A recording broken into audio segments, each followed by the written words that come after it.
my wife. This is my story about Alzheimer's disease and dementia. In 2020, I got lost on my way home from work. I used to take the same path every day on my bicycle, and it was basically one dog leg. I'd go up to a street, turn left, and I could ride all the way home from there. I got to an intersection, and I completely lost where I was. I knew something wasn't right. I panicked. A couple of weeks later, I was working. I worked at a semiconductor software company with offices globally, and I had a team of people that worked for me in the UK and in Australia. And we had a problem at work. It was a pretty significant problem, and so I had the team come together, and we worked through this problem for about a week, and it was all done online. And the next week, during my normal staff meeting, we were going around the table, and it got to me, and I said, well, I think we really need to start working on this particular problem. And everybody in the room just kind of froze and stared at me, and they couldn't tell if they should laugh or what. They said, Bob, you know, we worked on this for all last week, and you were there. And I realized that I didn't have any recollection of the entire prior week. So at that time, I knew something was wrong. I wanted to do this on my own schedule. I wanted to be able to have some autonomy and control. And I would say that that is the most important thing to somebody with Alzheimer's, is having self-determination and control, remaining independent as much as you can.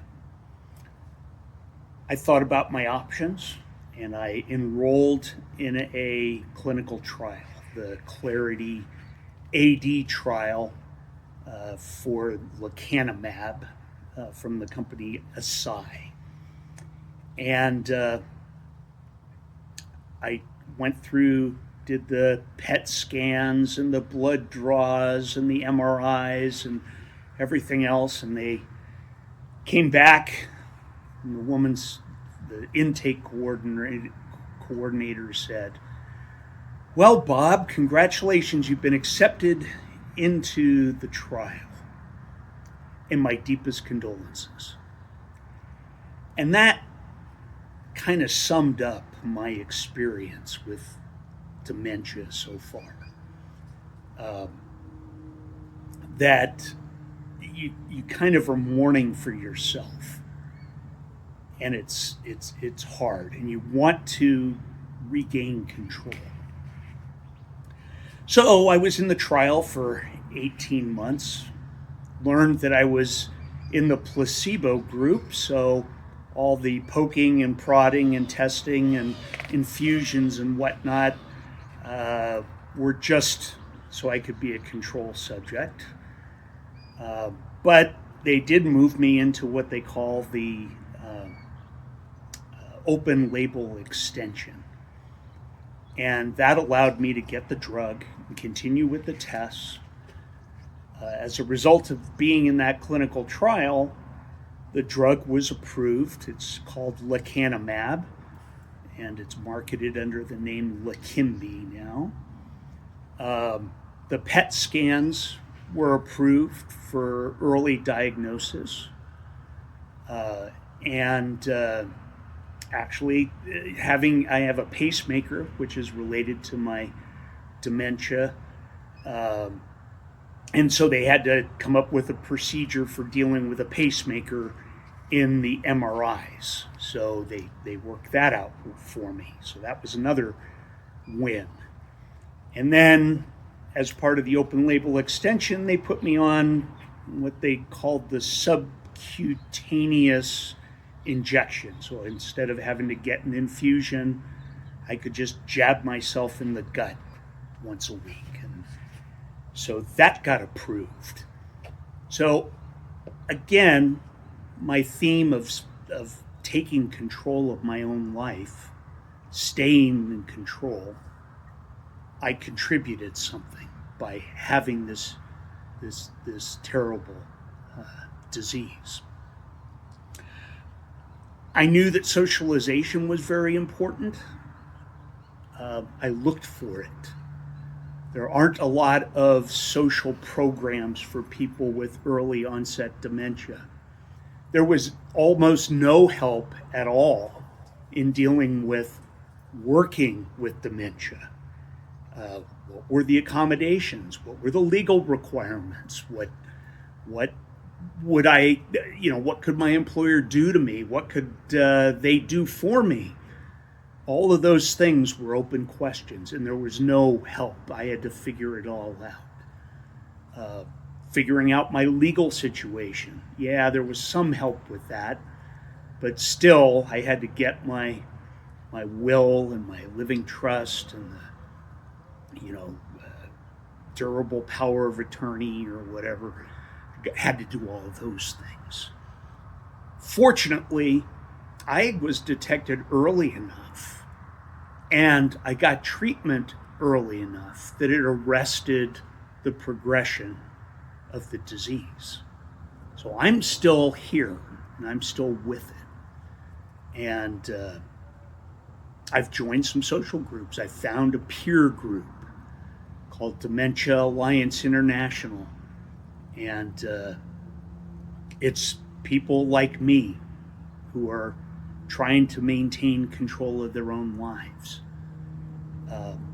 I've participated at Banner in not only the research, but several different groups.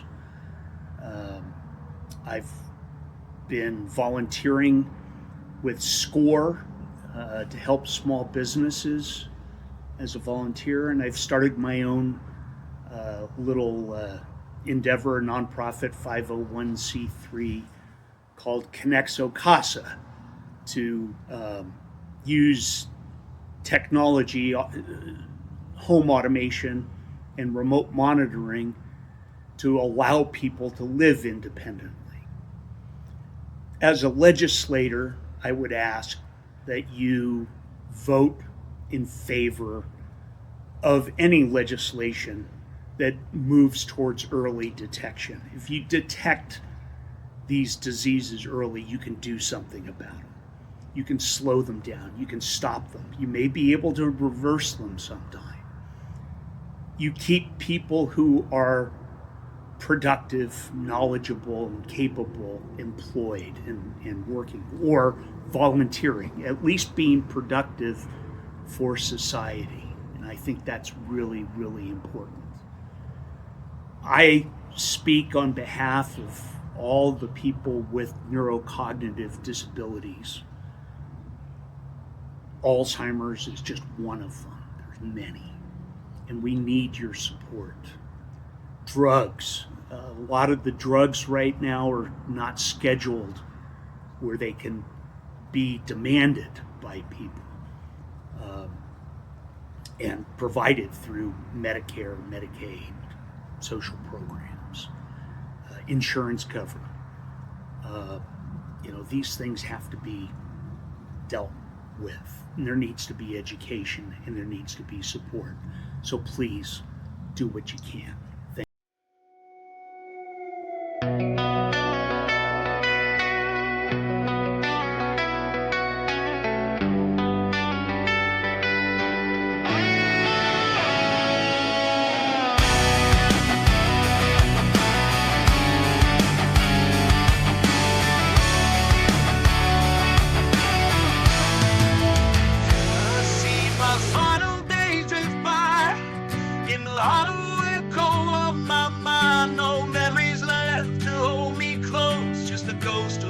I was before my